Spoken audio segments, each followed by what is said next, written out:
Right, yeah. Well, let's see what we got going here. I don't know what order those spots came in, but we'll try to pick them up a little later and see if we're ahead of it or behind it.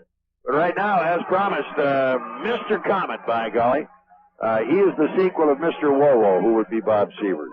They almost look alike. I frig you're better looking at it. Anyway, but Eddie was here tonight for a very momentous situation. For 43 years, he owned the Komet record for number of games played by a Fort Wayne player at 866. We're talking about it. Who would have thought 43 years ago that you'd be here tonight and have someone, especially at the minor league level, eclipse a record of that length? It's really different, Eddie, eh? I never thought of that, Bob, and Guy made a good point that he really doesn't look at it right now, but when he retires, you know, in 10 or 15 years, you really look back and say, wow. And it really just hit me kind of over the last 3 weeks or so about the record, because you really don't think about it till something's going to happen. And if anybody would break it, I mean, he amplifies what it is about being a person, just not on the ice, but off the ice. I've heard in the community, he's very active like that too. I mean, and he comes to play every game, every shift, and every practice. You know, he's the first guy on the ice and the last guy off the ice in practice. So, Guy is really deserving of this, and I hope it lasts for a long time. Well, I can't conceivably see at this stage, and looking at who's in the wings and what will happen, that anyone in the history of Komet hockey could ever come close to this again. There may be somebody out there, but we haven't found him yet, Eddie. Oh, I think you're right, Bob, and it's kind of interesting, too, if you take down the list. Guy's a defenseman. I played right wing. Then you had Pembroke was a defenseman, and then you had Lenny Thornton, a centerman, and Colin Jones. So the first 5 guys with the all-time games kind of broken down into a team like that, too. Yeah, really. Which makes it kind of neat like that, too. And so I think you're right. I can't see it really, because you'd have to really. And how many guys are in the shape that he is in? Oh, yeah. The only other guy is the Shap, the Russian, who's tremendous. You know, the guy he's so smart with the puck. I think he outsmarts himself sometimes. Yeah, he does. He did tonight earlier, yeah. Yeah, he outpassed himself. Well, of course, the last time we saw Eddie on ice, he was playing against the Detroit Red Wings. It was the alumni crew. You have fun that night? Oh, yeah, Bob. It really brought back a lot of memories. I mean, playing against the Red Wings like that, too, because these guys are really, I think they play 25 games a year, because I was listening to you on the radio. I think, Dennis, you're talking to Dennis Install, which comes from a great hockey family. I mean, going back in the generation to generation to generation. I don't know whether it was his brother or his cousin played for Philadelphia, the goaltender like that, too. And he was, I think, the first one to get a goal from his own net all the way down to the other end. Yeah, right. So, I mean, I really feel what the Red Wings do reminds me when we played Gordie Howe and Del Vecchio when our good friend John Bowie Ferguson came in and played for us, you know. Yeah, and we played the Maple Leafs. So, no, I think we should try to do it. If the Rockies are great people, about maybe every 2 years, not for me, but for the guys that live here. We got about 75, 80 guys that make their home here, so.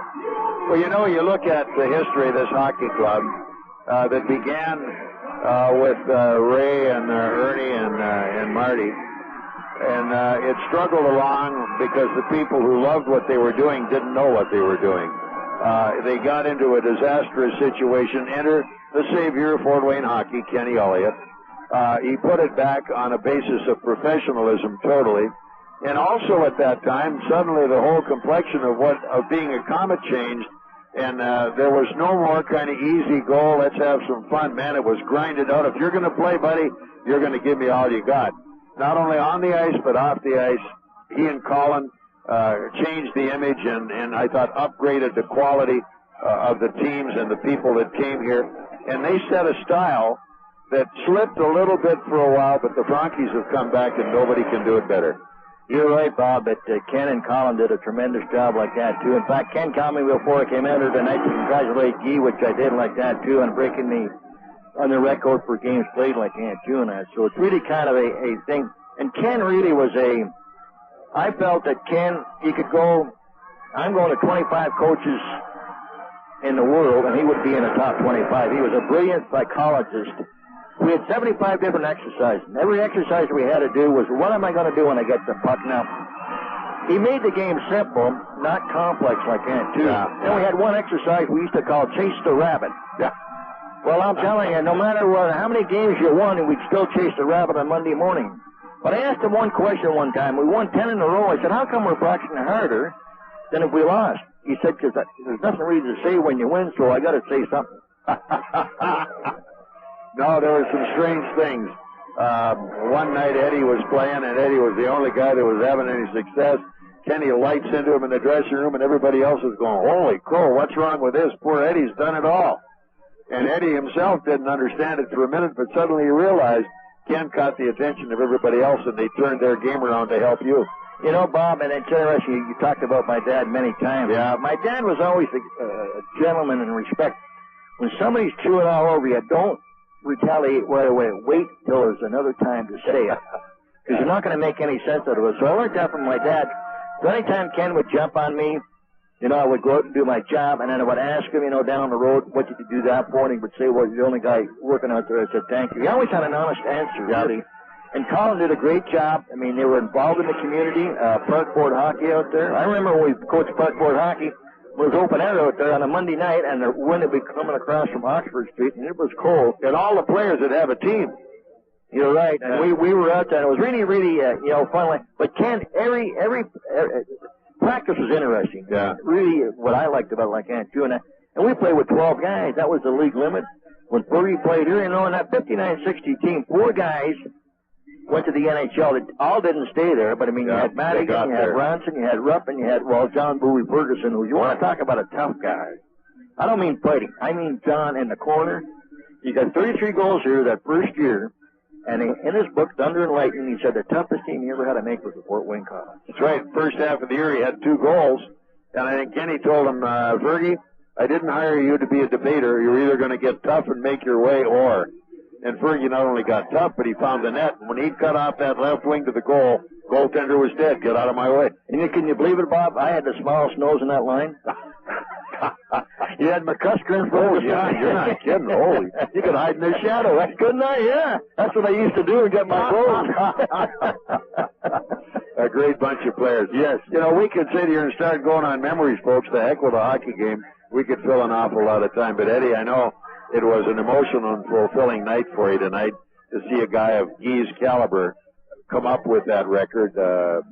If anybody was deserving of grabbing it from you, you couldn't find a finer gentleman or better citizen than Guy DuPUIS. No, you really couldn't, because he amplifies he's a real gentleman. I mean, I played the game kind of the opposite way. I was pretty mean out there, and not dirty, but I was mean. But Guy can really keep his cool. And anybody who can keep their cool, I give him a lot of credit. I tell you, a great example of coolness was Lenny Thornton. Oh, and he was strong. And Lenny was a strong guy. I mean, he could take care of himself. He had it. No one had to take care of Red, but I'm telling you, he was so strong. I think he could carry 3 guys on his back going to score a goal. I mean, he was strong. I remember once in a while somebody would take a run at Lenny and bounce off. He'd take the number, and all of a sudden he'd got the guy where he wanted him. When he hit him, he just, boom, gone, baby, count the lights.